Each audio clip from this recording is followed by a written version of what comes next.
JSK cinema കണ്ടിട്ട് വരുന്ന വഴിയാണ്. അപ്പോൾ ആ സിനിമയുടെ അഭിപ്രായമാണ് ഇന്ന് നമ്മൾ ഇതിലൂടെ പറയുന്നത്. JSK കണ്ടിറങ്ങി.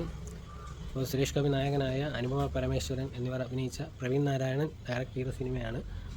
അപ്പോൾ അതിൻ്റെ ഫസ്റ്റ് ഹാഫ്, നമ്മൾ ആ സിനിമയുടെ ഫസ്റ്റ് ഹാഫ് കഴിയുന്നതും നമ്മൾ സിനിമ കണ്ട് ഭയങ്കര ത്രില്ലടിച്ച് നിൽക്കുകയാണ്. അതായത് ഫസ്റ്റ് ഹാഫ് അടിപൊളിയായിട്ടാണ് എൻഡ് ചെയ്തിട്ടുള്ളത്.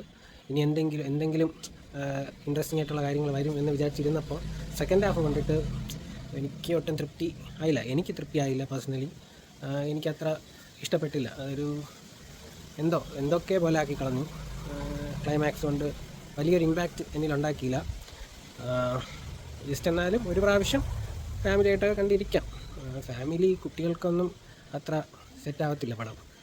ഇത് എന്നാലും കുഴപ്പമില്ല. 16 വയസ്സിന് മുകളിലുള്ളവർക്ക് കാണാൻ പറ്റുന്ന ഒരു സബ്ജക്റ്റ് തന്നെയാണ്. ഓക്കെ, അപ്പോൾ എല്ലാവരും തിയേറ്ററിൽ പോയി സിനിമ കാണുക, കണ്ടിട്ട് അവരവരുടെ അഭിപ്രായങ്ങൾ രേഖപ്പെടുത്തുക. ഇത് എൻ്റെ അഭിപ്രായം മാത്രമാണ്. ഓക്കെ.